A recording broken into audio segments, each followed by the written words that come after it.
우리가 모압의 교만을 들었나니 심히 교만하도다. 그가 거만하며 교만하며 분노함도 들었거니와 그의 자랑이 헛되도다. 그러므로 모압이 모압을 위하여 통곡하되 다 통곡하며 이랄라세 그 포도떡을 위하여 그들이 슬퍼하며 심히 근심하리. 이는 헤스본의 밭과 신마의 포도나무가 말랐음이라. 전에는 그 가지가 야셀에 미쳐 광야에 이르고 그 싹이 자라서 바다를 건넜더니 이제 열국의 주권자들이 그 좋은 가지를 꺾었도다. 그러므로 내가 야셀의 봄처럼 신마의 포도나무를 위하여 울리라. 에스본이여 엘레알레여 내 눈물로 젖으시니 너의 음식과 내 눈물에 즐거운 소리가 그쳤습니다. 즐거움과 기쁨이 기름진 밭에서 떠났고 포도원에는 노래와 즐거운 소리가 없어지겠고 틀에는 포도를 밟을 사람이 없으리니 이는 내가 즐거운 소리를 그치게 하였음이라. 이러므로 내 마음이 모압을 위하여 수금같이 소리를 바라며 내 산자가 길라에서 위하여 걸어가도다. 모압이 그 산당에서 피곤하도록 봉사하며 자기 성소에 나아가서 기도할지라도 소용없으리로다. 이는 여호와께서 오래전부터 모압을 들어 하신 말씀이니라. 이제 여호와께서 말씀하여 이르시되 품꾼의 정한 해와 같이 3년 내에 모압의 영화와 그 큰 무리가 능욕을 당할지라. 그 남은 수가 심히 적어 보잘것없이 되리라 하시도다. 아멘. 오늘 제목은 12절 제일 끝에 있는 소용없으리로다입니다. 6절부터 읽었는데 6절은 지지난주에도 살펴봤습니다만 다시 한 번 더 봅니다. 6절 보시면 제일 끝에 그의 자랑이 헛되도다 라고 했지 않습니까? 자랑이 헛되다 그랬는데 헛되다라는 그 말과 12절 끝에 있는 요 제목 소용없으리로다 라는 말이 같은 뜻입니까? 헛되도다라는 말과 소용없다 같은 말이죠. 뭐가 그렇게 지금 헛되다 소용없다고 말하고 있는 겁니까?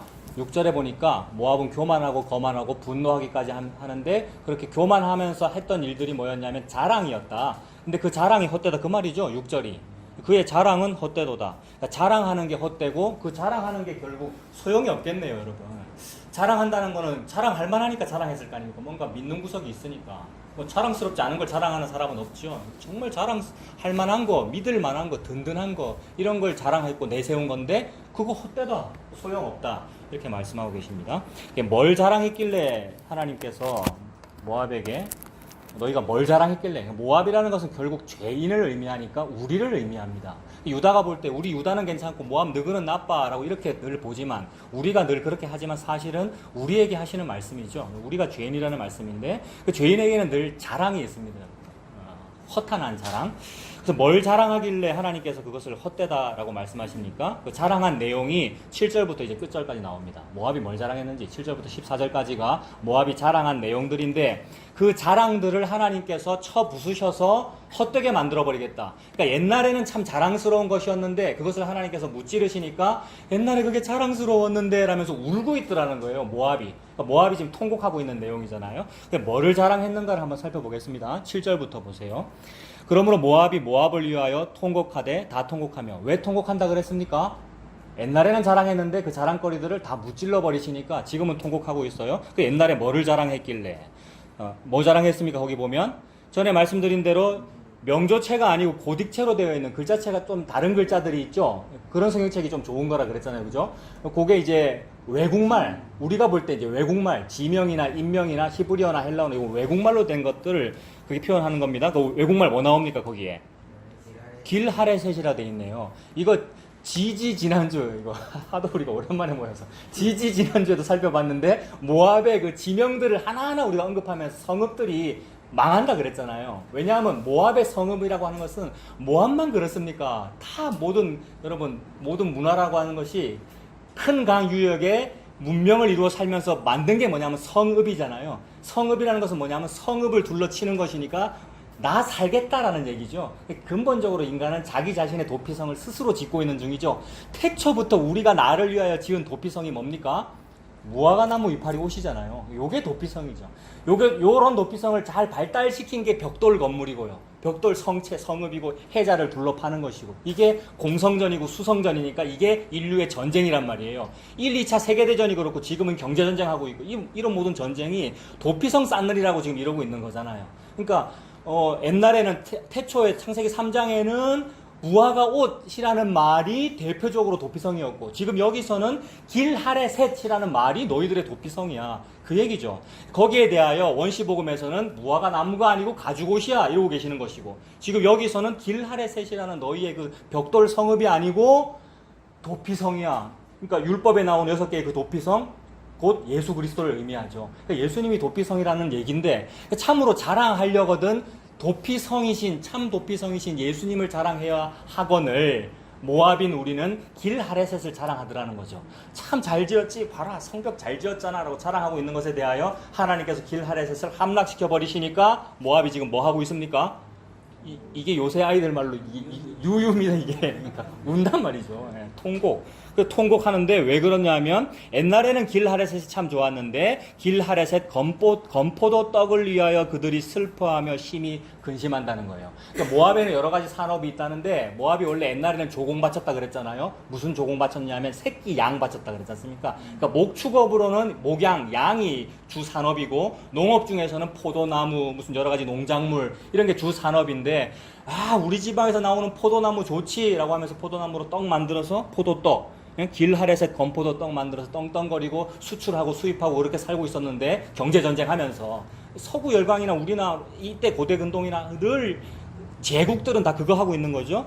그렇게 하고 있는데 하나님께서 멸망시켜 버리신 거죠. 그러면 이것은 단순히 너희들 뭐 부국 강병을 꿈꾸지 말아라 라든지 모압처럼 못된 나라가 되지 말아라 좀 건전한 나라가 되라 뭐 이런 식의 말씀을 하시는 것이 아니라 궁극적으로 하나님 무언가 한 점을 향하여 한 계시를 향하여 이런 모든 단어들을 사용하실 거란 말입니다. 그러니까 하나님 지금 길하레셋이라는 성읍을 말씀하셨고 포도를 말씀하셨고 떡을 말씀하셨는데 궁극적으로는 무슨 말씀하고 싶은 건가? 인간은 성읍 자랑하고 포도 자랑하고 떡 자랑하는데 진짜 포도나무가 뭐니? 방금 우리 찬송 불렀습니다. 어린이 찬송으로. 진짜 포도나무가 뭐니? 예수님은 생명의 참 포도나무다. 성도여 자랑을 하려거든 진짜 자랑을 자랑해야지 라는 말씀이죠. 진짜 자랑은 포도는 길하레셋 포도가 좋은 게 아니고 예수님이 참 포도나무군요. 이게 진짜 자랑이고. 그리고 떡은 길하레셋 건포도 떡이 참 뭡니까 특산물 좋은 떡이 아니고 진짜 떡은 오병이어의 떡도 그림자고 오병이어를 먹이고 나서 하신 말씀이 내가 하늘에서 내려온 생명의 떡이다 라고 그러셨잖아요. 그러니까 진짜 떡은 예수님이 진짜 떡인 거죠. 그래서 지금 7절부터 살펴보고 있는데 이렇게 단어들을 한번 대입을 시켜보세요. 7절에서는 건포도 떡이라고 했는데 그 건포도 떡에 대하여 대별되는 하나님의 계시가 뭡니까? 예수님이라고 하는 생명의 떡, 그죠? 요한복음에 나오는 예수님이라고 하는 생명의 떡, 이렇게 지금 대별되는 거죠. 그리고 그 생명의 떡을 또 다르게 표현하면 광야에서 40년 동안 먹었던 매일매일 내려오는 나는 농사도 한 번 안 지었고 노력 안 했는데도 거기 있는 매일 떨어지는 일용할 양식 그게 뭡니까? 만나죠. 노력 안 했는데. 근데 길하레셋 건포도 떡은 뭐 해야 돼요? 피라미드 구조로 요 위에서 감독하고 똑바로 해. 위에 사람은 노동 안 하고 밑에 있는 사람들 노동시킨 거잖아요. 강제 노역시켜가지고 월급 제대로 주지 아니하고. 이게 제국의 시스템이죠. 그 맛있는 건포도 떡은 이 밑에 사람 제대로 맛도 못 봤단 말입니다. 근데 위에 사람이 맛보는 것이죠. 그러면서 그 특산물을 만들어가지고 수입 수출해가면서 부국 강병 이루는 이런 시스템. 그리고 노동해야지 벌어지더라. 근데 일용할 양식은 노동 없이 매일매일 만나가 주어지더라. 그것이 하나님께서 복음을 말씀하시는 거죠. 우리 이제 집사님들 만나 먹고 삽니다. 우리 박 집사님 만나 말씀하시는데 그 다시다 만나 그거 아니고 그죠? 시험 받지 말이 다 아시죠? 만나. 예. 그게 하늘의 만나죠. 그렇게 대별됩니다. 8절에서도 찾아볼까요? 8절에 헤스본의 밭과 신마의 포도나무가 말랐다라고 하니까 옛날에는 헤스본의 밭 되게 좋아했네요. 성읍들이 계속 나오는데 모든 성읍 이름들은 기본적으로 성체를 의미합니다. 성읍, 그들의 도피성을 의미하고 헤스본에 있는 밭을 되게 좋아했네요. 왜 좋아했을까요? 문전 옥답이고 농사 잘 되니까 여러분 농사 잘 되는 땅 좋아하죠. 거기서 곡식 많이 거두어가지고 나라의 부국 강병을 이루려고 하는 거. 그래서 그 땅을 가지자, 밭을 가지자, 논을 가지자, 땅을 가지자라고 하는 것이 그게 부동산이고요. 땅이라는 것이 결국 부동산이잖아요. 근데 하나님은 그 땅이 너희들 땅이 아니고 진짜 성도요. 하나님께서 계시로 성도에게 주시는 땅은 뭐냐 하면 주께서 제비뽑기하여 줄로 재어준 구역은 아름다운 곳에 있음이여 라고 말하는 그 땅 시편 16편 6절에 나오는 땅인데 시편 기자가 너무 아름답대요. 근데 안 아름다워요. 왜냐하면 안 보고 골랐거든요, 여러분. 내가 딱 보고 골라가지고 야, 이 땅보단 저 땅이 좋고 아브라함의 조카 롯처럼 지가 먼저 골랐잖아요. 소알까지 물이 넉넉하고 소돔 고모라가 참 물이 넉넉해요. 좋아요. 지가 골랐잖아요. 근데 성도에게 주어진 땅은 내가 안 골랐단 말입니다. 내 노력과 내 조건으로 고른 것이 아니라 주께서 제비뽑기 하여 주셨으니까 나도 땅을 보지 못했고 주님도 나를 보지 않았단 말입니다. 주님께서 나를 봤으면 주겠습니까?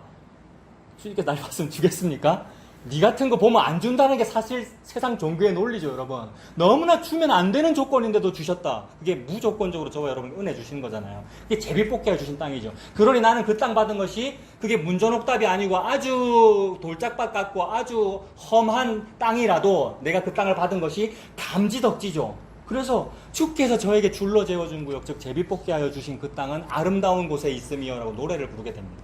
이런 노래 부르십니까, 여러분? 좀 전에 불렀죠? 예수님은 생명의 참 포도나무. 예. 자, 그런 노래 부르면서 삽시다. 그것이 믿음이지요. 그래서 또 대별되는 거예요. 헤스본의 땅이라고 하는 땅이 있고 무슨 땅이 있어요, 그러면? 제비뽑기 하여 주신 땅. 그러므로 그 땅은 예수님을 의미하죠. 하나님이 저와 여러분에게 제비뽑기 하여 무조건적으로 주신 선물이라고 하는 부동산은 예수님을 의미합니다. 그래서 옛날에 이 아재 개그 많이 했어요. 예수님이 땅이다. 경상남도가 땅이 아니고 전라북도가 땅이 아니고 그리스도가 땅이라고요. 어느 도에 가서 살 거냐, 여러분. 자, 넘어가겠습니다. 그리고 8절과 9절 계속 보면 8절에 또 신마의 포도나무 있잖아요. 그 신마의 포도나무, 신마도 성읍이죠. 그것도 포도나무 농사 잘 되나 보네요. 그 포도나무와 또 뭐 대별시키면 되겠어요? 예수님은 생명의 참 포도나무. 그리고 지명들 나옵니까? 또 고딕체로 되어 있죠. 뭐뭐 나와요? 야셀, 헤스본, 엘르알레. 다 자랑스러운 성읍들이잖아요. 우리 도쿄, 우리 동경, 우리 워싱턴, 우리 모스크바. 우리나라는 뭐 있습니까? 서울 정도 600주년. 부산 광역시, 센텀시티. 이런 시티들 여러분 다 문명들이죠. 그런 큰 성읍들이 있는데 그 성읍들은 다 우리 인류에게 뭐로 작용합니까? 나를 보호해주는 울타리로 작용하죠. 근데 나를 보호해주는 울타리를 좋아하기 때문에 나는 좀 울타리가 있어야 되겠어 싶어서 돈을 버는 거거든요, 인간은요. 옛날에 다윗 시대가 아니죠. 다윗이 어려움 겪고 있을 당시에 나발이라는 부자가 돈 믿고 살았어요. 나발이라는 부자는 굉장히 돈이 많았어요. 근데 나발이 돈 벌고 자기가 울타리가 되어서 경제 부흥을 이루고 했던 것은 사실 지능력이 아니고 누가 그의 울이 되어줬기 때문이었습니까, 여러분? 다윗이 우리 되어주었기 때문이에요. 왜냐하면 다윗이 지금 야당 생활하고 있었거든요. 처음엔 400명, 나중에는 600여 명의 군사, 자동적으로 모여진 군사. 왜냐하면 동병상련이니까.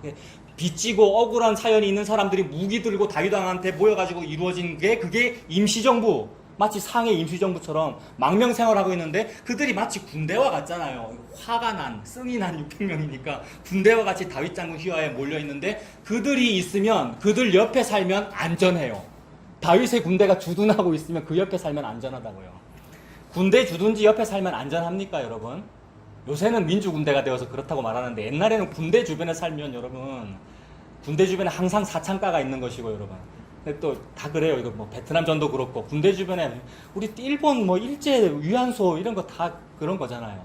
근데 다윗이라는 군대는 안 그렇더라는 얘기예요. 다윗이 누구길래? 다윗이 뭘 의미하길래?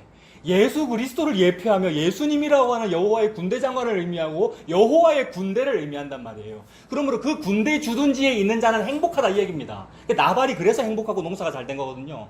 나중에 다윗이 그 얘기를 해요. 저 나발 저놈 죽여라. 저놈이 감히 우리 군대가 거기에 주둔했기 때문에 우리가 울타리가 되어주어 그가 외적의 침입으로부터 살아남은 것이거늘 감히 배은망덕하게 나를 배신하느냐? 이게 예수님 안 믿는 거잖아요. 예수님으로부터 은혜를 받아놓고 그 은혜를 모르는 상태지 않습니까? 그래서 나발이 자기 부인한테 한마디 듣고 나서 다윗을 만나고 온 부인 한마디 듣고 나서 그 다음 날인가 죽어버리죠. 주님께서 쳐서 죽이신 거죠, 여러분. 술 먹고 파티하다가. 이게 다윗이 울타리라는 의미입니다. 그러므로 야셀이니 헤스본이니 엘르알레가 울타리가 아니고, 즉 나의 이 무화과나무 이파리가 울타리가 아니고 예수님이 울타리다. 예수님이 우리 되어주셨기 때문에, 예수님이 가죽옷이 되어주셨기 때문에 내가 사는구나. 이게 생명의 가죽옷이구나. 그런 의미이죠. 한 절 한 절이 하나님께서 그 복음을 지금 저와 여러분에게 계시하고 계십니다. 그리고 그 다음에 그 야셀, 헤스본, 엘르알레라는 말 나온 다음에 여름실과라는 단어가 또 나옵니까? 9절에 보면 너의 여름실과 네 농작물의 즐거운 소리가 그쳤다 이렇게 표현되죠.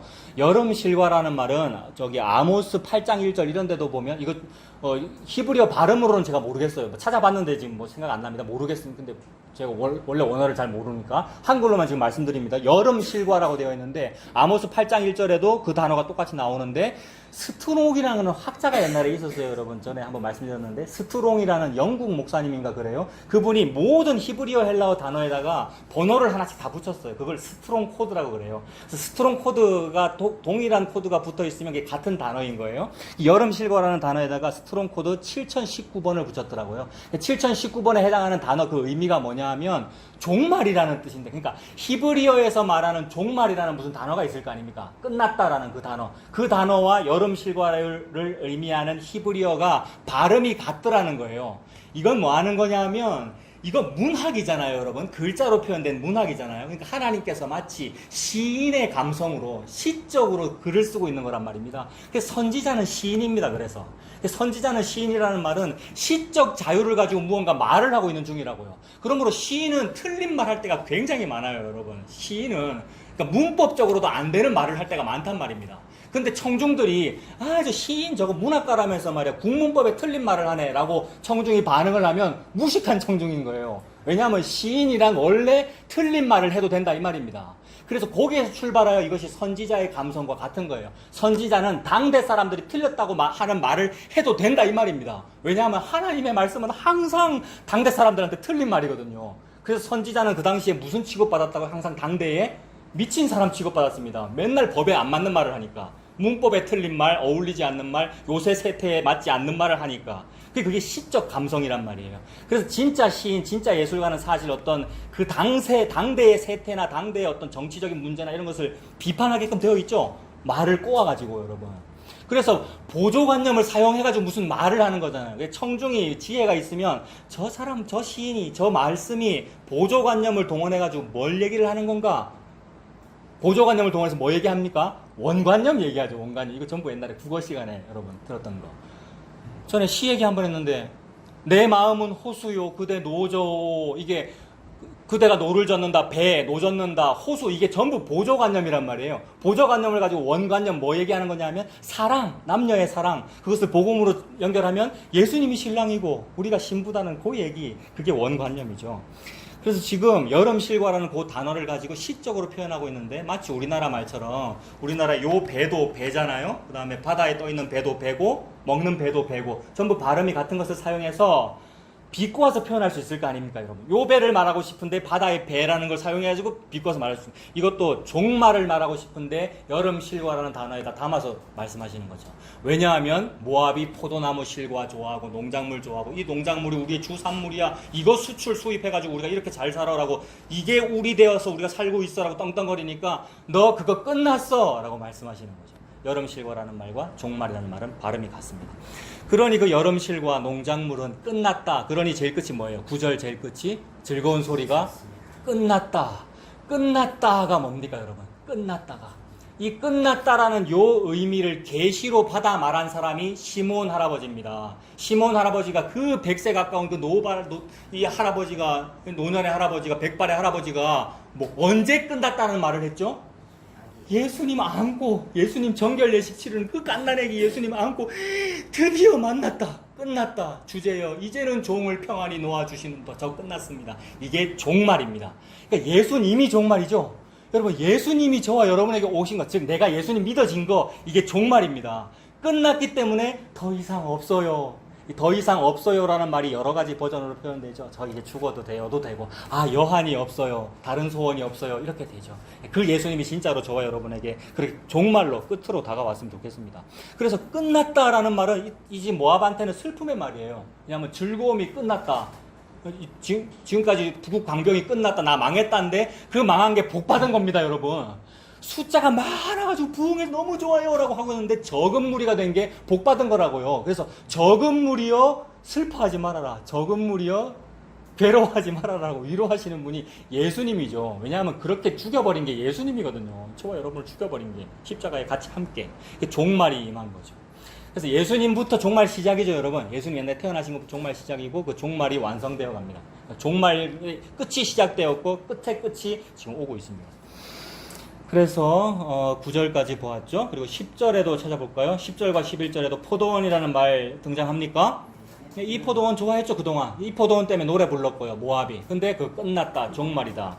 그러므로 그들이 좋아했던, 즉 우리가 좋아하는 내 산업과 내 돈벌이, 이 세상에서의 돈벌이, 눈에 보이는 그 복, 그것이 포도원이 아니라 진짜 포도원은 뭐죠, 여러분?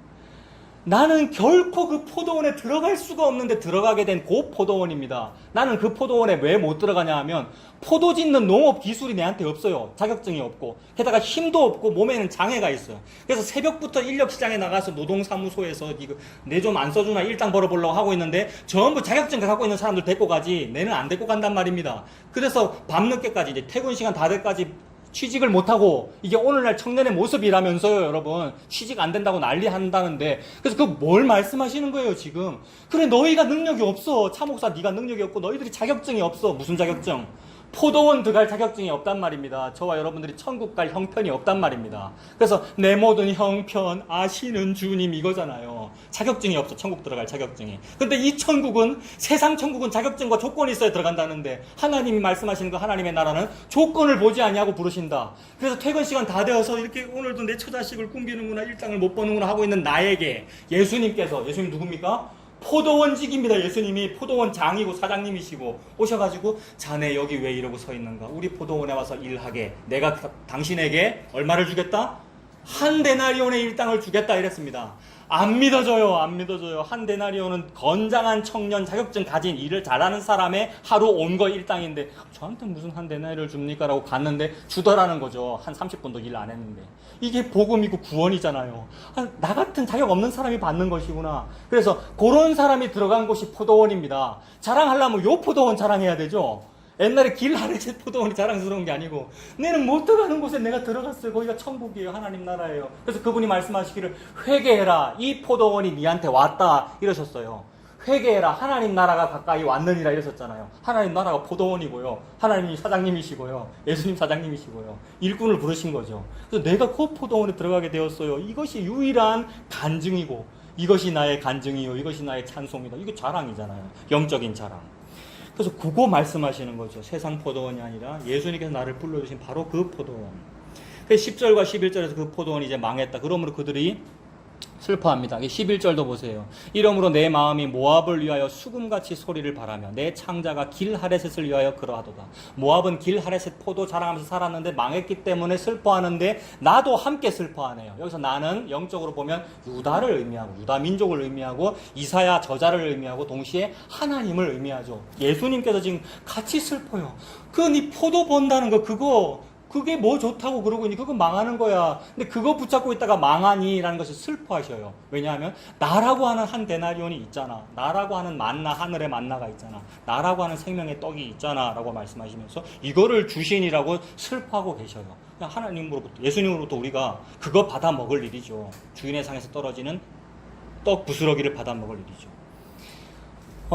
그리고 이제 12절을 보십시오. 지금 그들이 무엇을 자랑했는가를 살펴봤는데 전부 농산물, 그들의 산업, 부국강병 이런 거 자랑했는데, 그런 부국강병이 잘 되도록 하기 위하여 시너지 효과를 내는 것이 항상 남녀노소 어느 세대를 막론하고 종교입니다. 자기의 그 자랑과 함께 시너지 효과를 내는 것이, 이제 권력과 함께 시너지 효과를 내는 것이 종교라고요. 권력과 종교가 결탁하면 무시무시해지죠. 이거를 리워야단이라 그랬어요. 사탄. 리바이어던 리워야단. 그러니까 세상 국가를 사탄이라 그랬단 말입니다. 이 사탄은 정치적인 권력과 종교가 함께 결탁해서 시너지 효과, 막 상승 효과를 내는 거.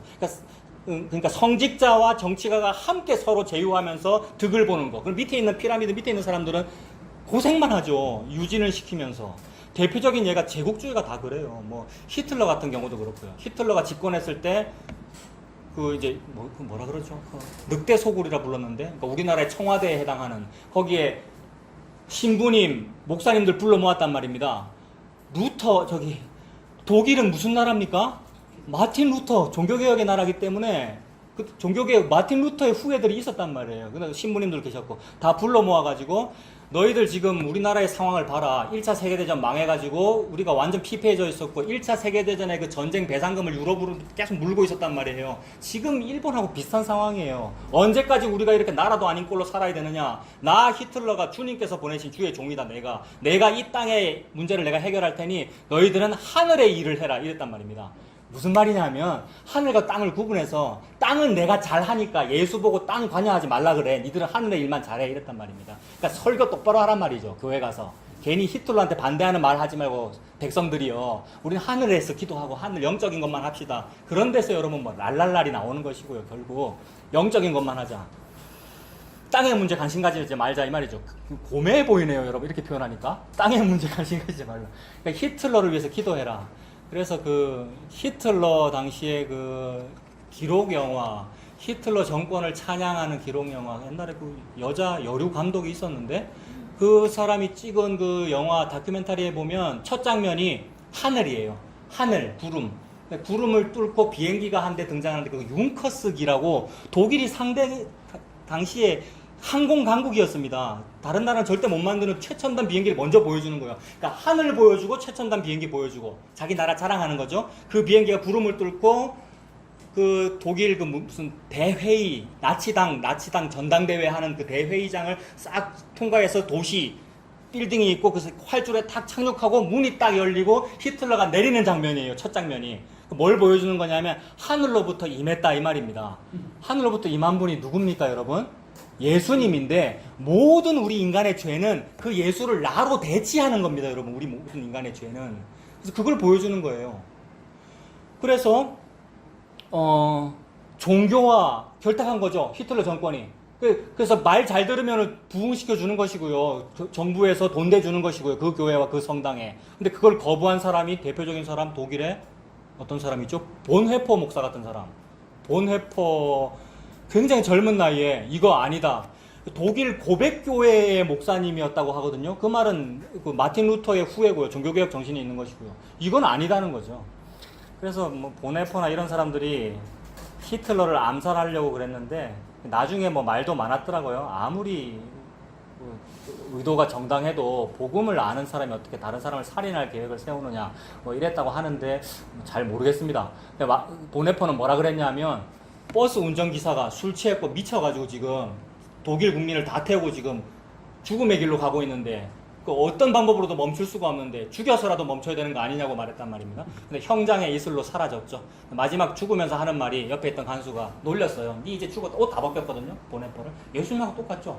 보네퍼가 예수님이라는 얘기 아닙니다, 여러분. 예수님의 죽음이 그러하다는 거죠. 옷 다 벗기고 니 끝났다 이랬습니다. 근데 이거 종말이잖아요. 여름 실과. 감히 거꾸로 종말을 얘기하고 있는 거죠. 그래서 아니 그거 끝이 아니고 시작이야 이러고 죽었어요. 생명의 시작이다 이러고 죽었단 말입니다, 여러분. 그런 거예요. 종교와 권력이 그렇게 결탁합니다. 근데 그걸 거부하는 사람들이 있더라. 근데 곧 동일한 1940년대 우리나라에는 어떤 분이 있었습니까? 동일한 40년대 우리나라 주기철 목사님요, 여러분. 근데 오늘날 전부 교단들이 자기가 주기철의 후예래요, 여러분. 교단들 잘 생각해보세요. 한국에 200여 개의 장로교회가 있는데 그 외에 다른 개신교도 다 많습니다만 대부분 우리가 주기철의 정신을 받았다 이러는데 여러분 그 당시에는 교단이 없었기 때문에 주기철의 후예라는 개념이 없었습니다. 그 당시에는 교단이 한 개밖에 없었고 진짜 주기철의 후예는 다 우리가 다 배신자고요. 다 베드로고 다 우리가 가론유다잖아요. 우리가 감히 내가 주기철의 후예면 그 말 어떻게 합니까? 주기철 목사님 자신도 예수 그리스도 영이 임하여 그런 말을 하게 된 것이고 그런 저항을 하게 되는 것이고요. 예수님이 중심이지요. 그래서 종교와 결탁하는 그 일이 하나님은 소용없다 이 말입니다. 그것이 헛되다. 종교 자랑했잖아요. 교회 당 자랑했고요, 여러분. 크게 의리의리하게 지어놨잖아요. 온천천 주변에다가. 멋지게 끌어들이고 있잖아요. 그게 뭐냐면 공격적 인수합병입니다, 여러분.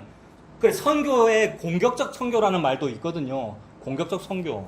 옛날에 많이 했는데 길에서 뭐라고 말씀 안 드리겠어요. 보쪽지 딱 들고 이렇게 기도하셔야 되는데 잘 못하시겠어요? 제가 읽을 테니까 따라만 하세요. 제 그때 아멘만 하세요. 귀찮으면 그냥 가는데 이렇게 착하신 분은 다 따라해요. 이게 공격적 선교란 말입니다. 대부분의 선교단체들이 그거 했어요. 갔다 오신 분도 계셔요. 네. 근데 갔다 왔기 때문에 잘못했다는 말입니까? 순진하고 착해서 갔다 왔고 나머지는 다 똑같으면서 우리는 얌전병이라고 안 갔다 왔을 가능성이 매우 크고, 여러분 인간 속에 다 그게 있어요. 그리고 왜 해요? 그런 공격적인 선교, 공격적 인수합병 왜 해요? 내가 내 잘 되자고 그러나 하나님 나라 확장하려고 그랬지. 그래서 좋은 곳에다 지어놨고요. 목에다 딱 지어놓고. 그게 인수합병이에요. M&A하고 똑같아요, 여러분. 주식회사잖아요. 그렇게 되면. 그 무슨 말 하고 있습니까, 제가 지금? 그거 헛되다 이 말이죠, 여러분. 그걸 자랑했는데 그 종교 헛되다, 소용없다 이 말입니다. 어떻게 소용없다고 말씀하십니까? 12절입니다. 모압이 그 산당에서 피곤하도록 봉사하며 자기 성소에 나아가서 기도할지라도 소용없으리로다.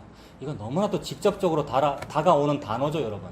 산당이라는 말이 결국 교회당하고 연결됩니다. 눈에 보이는 당 말이에요, 여러분. 보이지 아니하는 것을 보고 교회라 하셨는데 눈에 보이는 그 건물을 보고 성전이라고 말하는 그 당 말입니다. 그렇게 되면 범어사 대웅전이나 무슨 성전, 성당 카톨릭이나 무슨 교회당이나 공룡 건물이나 이 산당이나 똑같다. 그 상황에 대하여 유다의 어느 왕이 누구의 길을 따랐으나 산당은 없애지 아니하였더라와 같은 거죠. 산당은 없애지 아니하였더라. 산당은 없애지 아니하였더라. 못 없앴더라. 이게 남아가지고요. 미련이 남거나 아니면 백성 눈치가 보이거나 자기 종교성이 남거나 우리 얘기잖아요, 여러분. 산당에서 뭐 합니까? 피곤하도록 봉사합니다, 여러분. 피곤하도록 봉사해요. 이건 웃을 일이 아닙니다만 피곤하도록 봉사하죠. 그래야 잘 된다고 우리가 배웠잖아요. 성소에 나가서 기도하잖아요. 성소도 열심히 짓잖아요. 가로 세로 1m짜리 릴레이 기도실 짓고요, 여러분. 이교도의 문화인데 그걸 따라하죠. 그것이 갸륵한 신앙이라고 하면서 성소에 나가서 기도할지라도 소용없습니다. 누가 너희에게 이것을 요구하였느냐 이랬습니다. 하나님께서 이사야 1장에 누가 월삭과 절기 지키고 헌물 많이 가져가고 재물 많이 바치는 거 제사 드리는 거 누가 너희에게 요구하였느냐 내 마당만 밟을 뿐이니라 이랬지 않습니까? 그 마당만 밟고 가니까 헛되다, 즉 소용없으리로다 이렇게 말씀하십니다. 그리고 13절과 14절 13절 14절도 이제 그 모압이 자랑했던 그 큰 자랑과 영화로움을 얘기하는 거죠. 그 큰 자랑과 영화로움은 결정적으로 뭐로 표현되느냐 하면 큰 무리로 표현돼요. 인간은 숫자가 짱이죠. 쉽게 말해서 숫자 많으면 좋은 거고요. 돈도 숫자가 많으면 돈 많으면 좋은 것이고 인구 많으면 좋은 거잖아요.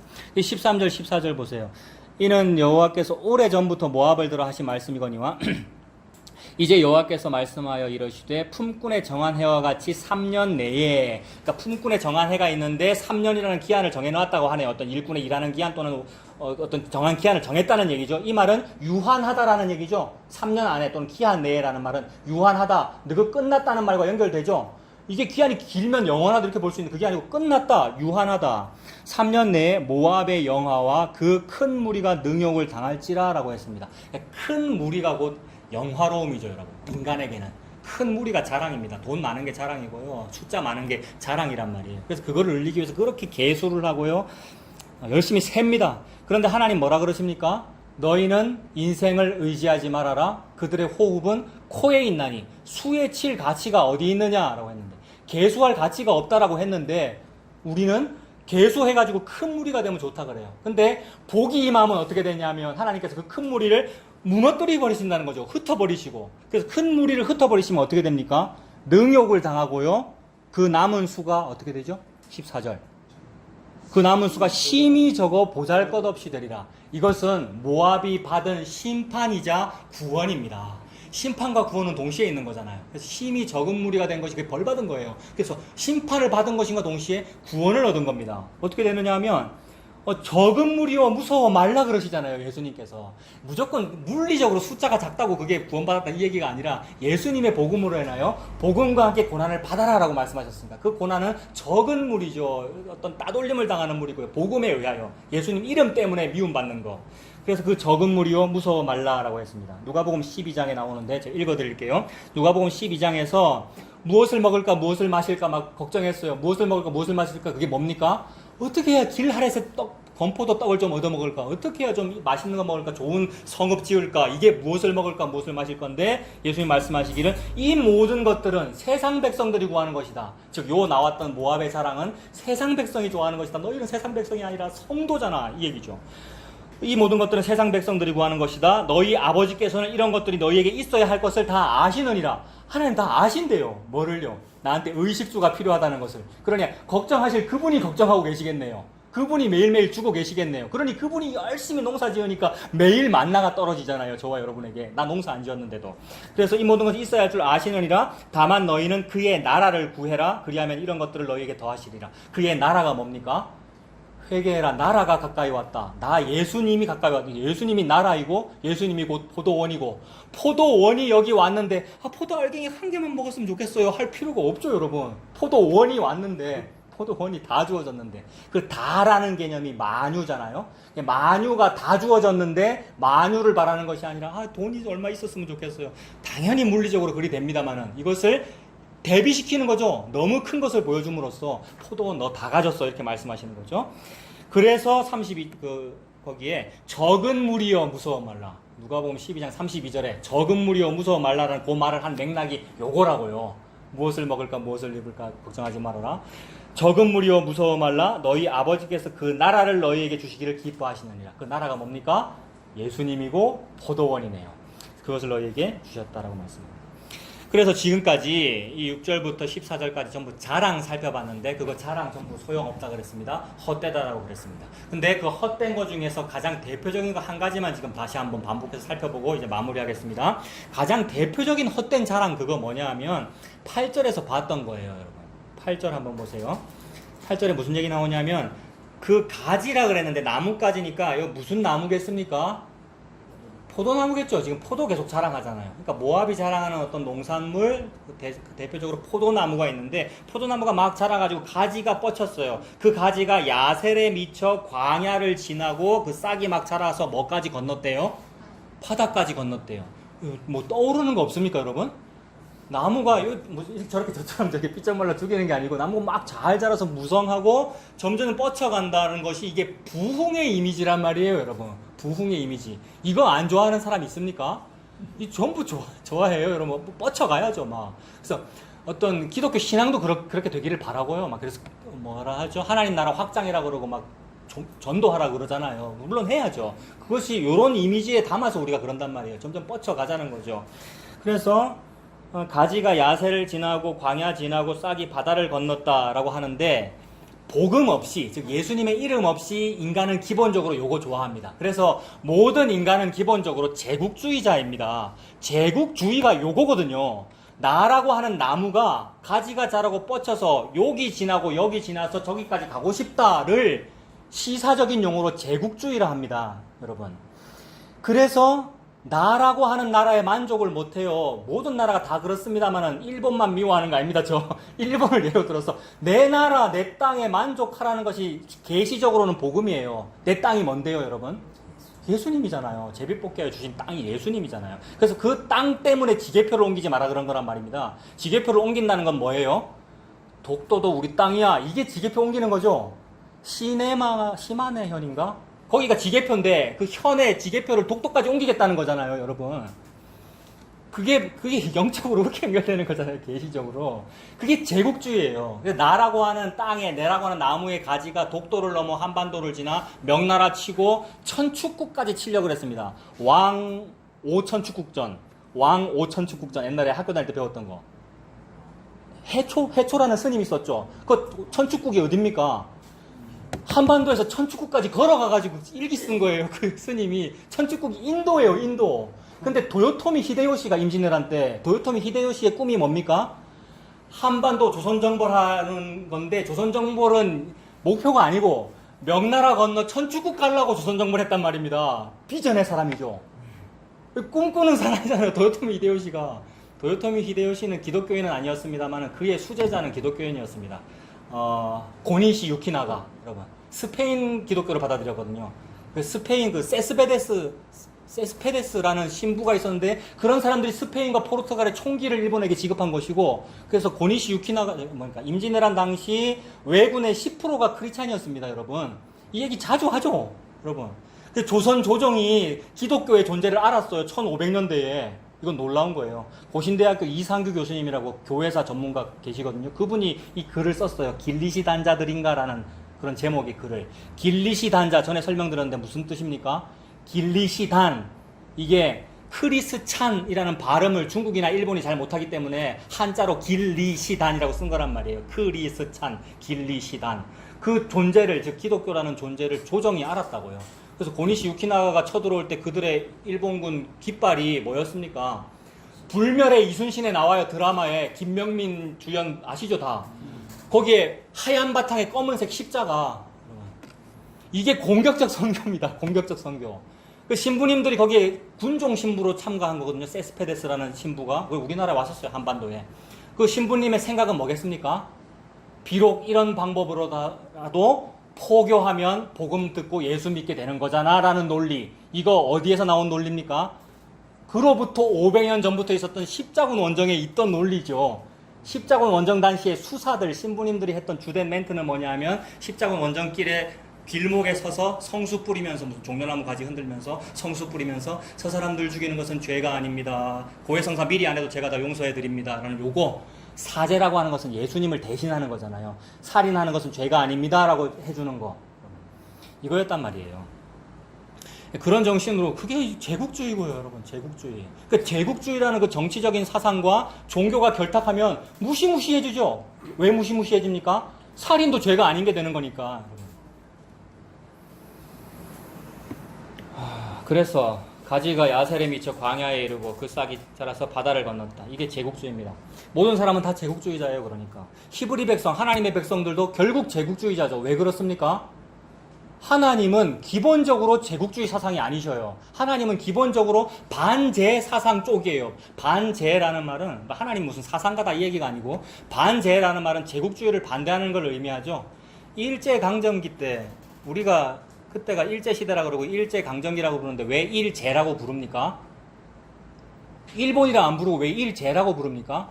일본은 제국주의다 하고 미워하는 의미로 그렇게 부르는 거란 말이에요. 그래서 그 일제에 반대하여 세워진 게 임시정부고 임시정부의 기본적인 사상은 뭐였습니까? 반제 사상이었거든요. 근데 오해를 할 때가 많아요. 임시정부가 우리나라의 부국을 이루고 우리나라의 부국 강병을 꿈꿨다 한 그게 아니고 그거는 뭐 이승만 쪽이 그렇게 했던 것 같아요. 이승만 대통령은 종교가 뭐였죠? 기독교. 기독교를 어느 쪽 기독교를 믿는 겁니까? 미국 쪽 기독교. 친미주의자니까. 미국의 등에 업고 미국의 힘으로 큰 나라가 되자는 거잖아요. 외교 노선으로. 근데 김구는 백범일치 같은 거 읽어보십시오. 성경책 많이 읽고 백범일치 조금 읽으십시오, 여러분. 백범일치 같은 거 보면 그냥 반제 사상이에요. 나는 내 나라, 내 땅 안에서 행복하게 살고 싶다는 거예요. 땅을 키우고 싶다는 얘기가 아니고. 그래서 무슨 김구가 복음을 알았다 이 얘기가 아니고요. 김구는 기독교에는 맞기는 맞습니다. 근데 복음을 알았다는 얘기가 아니고 시사점을 보여주는 거란 말입니다. 김구도 그러하거늘 기독교인이라는 이승만은 뭐 하느냐 이 얘기입니다. 결국 이승만 세력이 나중에 어떻게 합니까? 김구 죽이죠, 여러분. 너무 제가 지금 정치 얘기하고 있습니까? 시사점으로 말씀드리는 겁니다. 그 흐름이 계속 흐르죠. 한국 현대사에 계속 흐르고 있어요. 김구가 훌륭한 사람이라는 것이 아니라 하나님께서 그런 임시정부의 그 생각, 100년 전에 그 생각을 통하여 보여주시는 거 있죠. 내 땅, 내 나라 안에서 나는 침략을 당했으나 남을 침략하지는 아니한다. 백범일지에 나오는 나의 소원. 근데 요것을 통하여 이들이 더 낫지 아니하냐. 저기 아람 사람 나아만이 더 낫지 아니하냐. 이 얘기고요, 여러분. 니누의 사람들은 요나의 설교를 듣고도 회개하거늘 예수가 왔는데 니들은 회개 안 하네? 이 얘기란 말입니다. 지금 시사점으로 그렇게 보여주시는 거죠. 그래서 그 히브리 사람들도 결국 제국주의자였다라는 그 말이 하나님은 근본적으로 제국주의 반대하고 계시는데 히브리 사람들은 나도 저 제국을 꿈꾸는 이방 나라처럼 왕이 있어야 되겠습니다 라고 요구를 하니 그래서 세워진 것이 사울 왕이고 왕정 체제가 시작되는 거잖아요. 이 말은 예수님이 왕인 나라를 거부하는 거죠. 예수님 안 믿는 걸 의미하잖아요. 그러니 그게 제국주의입니다. 우리 모두가 제국주의입니다. 그 제국주의가 눈에 보이게 표현된 게 일제강점기고 우리는 그걸 겪었습니다. 겪었으면 알아야 되는 거잖아요, 여러분. 겪었으면 그게 제국주의구나. 그리고 또 다른 버전으로 지금 또 하고 있구나 이거잖아요. 또 하고 있어요. 또 다른 버전으로. 이 얘기 조금만 더 합시다, 여러분. 텔레비만 봐도 다 나오는 얘기인데 그 도요토미 히데요시 얘기했잖아요. 임진왜란 때. 그때로부터 한 500년쯤 뒤가 이제 일제강점기인데 그 당시에는 누굽니까? 일제강점기는 그 두목이 누구냐 하면 이토 히로부미 아닙니까? 이등방문. 이등방문을 누가 죽이죠? 안중근. 안중근은 카톨릭입니다, 여러분. 안중근. 그러니까 그 세례명이 토마스잖아요. 도마 안중근이라는 그 도마라는 말, 토마스. 그분이 이등방문을 죽이죠. 왜 죽였냐 하면 이등방문의 사상이 뭐냐 하면 천축국 정벌하러 가겠다는 거거든요. 그래서 조선 정벌하고 명나라 청일전쟁 이겼잖아요, 결국. 러일전쟁도 이겼고. 그리고 다 먹겠다는 거죠. 다 아시아를 정복하겠다는 이 꿈은 왜 꾸게 됐습니까? 꿈의 사람입니다, 진짜. 비전의 사람. 아시아를 다 정복하겠다는 이 꿈을 왜 꿨습니까? 내가 뭐 우리 일본 잘 되자고 그러나 너그 아시아 백성들 언제까지 노예로 살 건데 이 얘기거든요. 진짜로 이 얘기였어요. 숭고하게 꿈을 꿨어요. 그래서 그들 뭐 도조 히데키니 이런 일본 전범들의 손녀딸이 지금 살아있는데 그 손녀딸이 할머니인데 그분이 막 연설하고 다녀요. 나는 이해를 못하겠다라고 연설을 하고 다닌다고요. 우리 일본이 너그 한국이나 너그 대만이나 좋은 일을 해줬는데 그 좋은 일을 해주는데 동원된 너그 강제 징병된 군인을 우리 야수꾼이 신사에 합사해놨는데 왜 너그는 싫어하니? 이러고 연설을 하고 있단 말이에요. 제가 연설을 들었는데 너무 진심으로 말하고 있어요. 자기는 그걸 진짜라고 생각하는 거죠. 그걸 5글자로 대동아공영권이라고 그러죠. 6글자입니까? 대동아시아를 공이 번영하게 해주기 위해서 우리 일본이 나섰다. 왜냐하면 미국이 자꾸 우리를 건드니까. 미국은 실제로 우리를 건들고 있었거든요, 옛날에. 무슨 뭐죠? 강화도 조약 맺고 막 쳐들어오고 신미 양역 일으키고 막 이랬잖아요.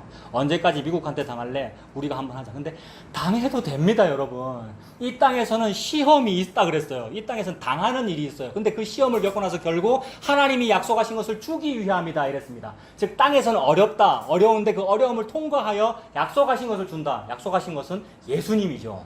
예수님이라는 땅을 준다는 건데 못 참고 내가 미리 땅을 가질래요가 제국주의예요. 예수님이 땅인데 고난을 겪고 나서 땅을 받는 것인데 그거 통과하기 싫고 미리 내가 땅을 가질래요가 제국주의라고요. 그래서 가지를 밖으로 뻗치는 거죠. 다른 땅 차지하겠다. 이걸 말씀에서 금지시켰습니다. 지계표를 옮기지 말아라. 그 말은 영적으로 무슨 뜻이에요?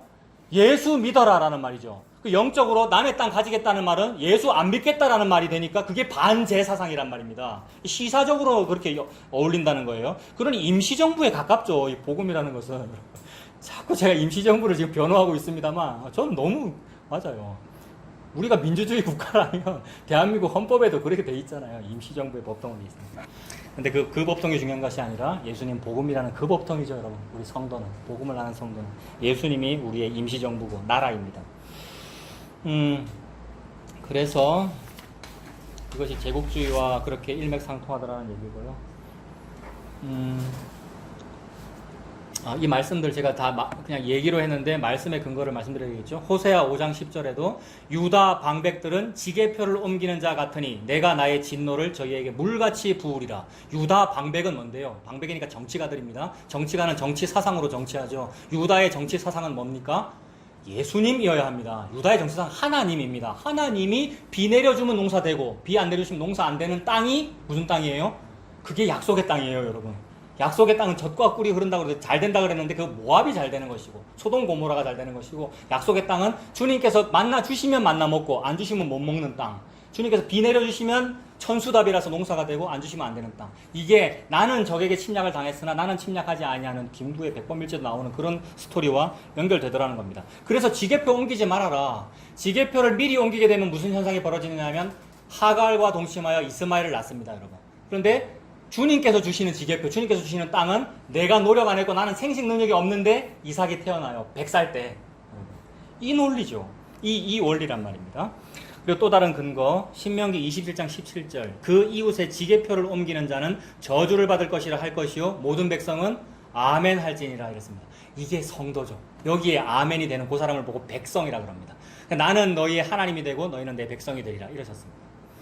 그래서 이것이 이제 신약으로 옮겨가서 신약에 사도 바울이 이런 말을 한 적이 있는데, 사도행전 17장에 사도 바울이 아테네죠. 아테네 가가지고 철학의 도시입니다. 아레오바고 언덕에 서가지고 철학적으로 말을 했어요. 그래서 물론 철학적인 이 언변이니까 잘못되었다 이렇게도 봅니다만은, 그러나 그 언변 속에 하나님께서 복음을 담으시죠. 사도 바울이 뭐라 그랬냐면 아레오바고에서 인류의 모든 족속을 한 혈통으로 만드사 온 땅에 살게 하시고 그들의 연대를 정하시며 거주의 경계를 한정하셨다라는 표현을 하는데, 사도 바울이 이런 표현들이 철학적이고 멋있게 표현한 거예요. 청중들 알아먹으라고. 그런데 그 안에 계시가 들어있는데, 하나님이 연대 정하셨고 땅도 지으셨고 그 땅 안에 거주의 경계를 한정하셨대요. 그래서 일본 사람은 섬나라에 살고, 한국 사람은 한반도에 살고, 중국 사람은 그 땅덩어리에 살고, 미국은 저기 어디 살고 다 정해져 있죠. 거기 그래 살게 하셨는데 인간이 만족을 못해가지고 항해수를 개발했어요. 항해수를 개발한 것이 대항해 시대고요. 대항해 시대 때문에 스페인 함대, 포르투갈 함대가 일본 간 것이고요. 우리나라는 쇄국 정책, 일본은 받아들여서 총 받아들인 것이고요. 요거란 말이에요. 거주의 경계는 하나님이 한정하셨는데 인간이 허물더라는 거죠. 경계를 허문다, 이게 뭡니까? 이게 비전이잖아요. 꿈꾸는 것이고요. 지계표를 옮기는 것이고요. 이 경계를 허문다, 식민지를 건설한다, 제국주의를 한다, 요것이 영적으로 예수님 안 믿는다와 연결된단 말입니다. 예수님이란 소박한 지계표를 의미하니까. 그래서 사도 바울 말하기를 거주의 경계를 한정하셨는데 이유를 설명합니다. 17장 27절에 이는 사람으로 하여금 이랬어요. 이는 이라는 말은 왜냐하면 이라는 뜻이거든요. 이유를 말하는 거죠. 이는 사람으로 하여금 혹 하나님을 더듬어 찾아 발견하게 하려 하심이로다 이랬습니다. 거주의 경계를 정해서 한정되게 살기, 고생하라는 얘기고 시험을 겪으라는 얘기고 네 땅에 만족하라는 얘기인데, 그게 뭐 하나님을 찾아 혹 더듬어 찾아 발견하는 겁니까? 어떻게 연결되죠, 여러분? 복음으로 연결하면 어떻게 연결됩니까? 그 짧은 문장으로도 거주의 경계가 한정되어 내 지계표 안에 살아라는 그 말 가지고도 복음이 설명된다는 얘기죠. 지계표가 예수님이니까, 예수님이 내 땅이니까, 하나님께서 땅 준다고 약속했으니까 어떻게 약속했는데요? 동서남북을 바라보라. 보이는 모든 땅을 내가 너와 네 자손에게 주리라 라고 하시면서 자손 약속했고요. 자손에게 주리라. 그래서 그 약속은 자손은 곧 그리스도라 라고 갈라디아 3장 10절 말씀하셨으니까 지계표는 곧 예수님이란 말이에요. 인간이 지계표를 만족을 못해가지고 식민지 건설한 것을 밖으로 나가는 거잖아요. 그러니 그렇게 복음과 연결되더라는 거예요. 그러니 이것만 가지고도 어떤 사람은 성경책 못 읽을 거 아닙니까? 어떤 사람은 이 책이 없을 거 아닙니까? 그런데 이것만 가지고도 더듬으면 발견한다는 거예요. 어떻게 되면 그렇게 되죠? 즉 글자를 전혀 모르는 사람, 성경 말씀도 한번 못 읽은 사람도 더듬으면 예수님을 발견한다는 거잖아요. 어떻게 되면 그렇게 돼요?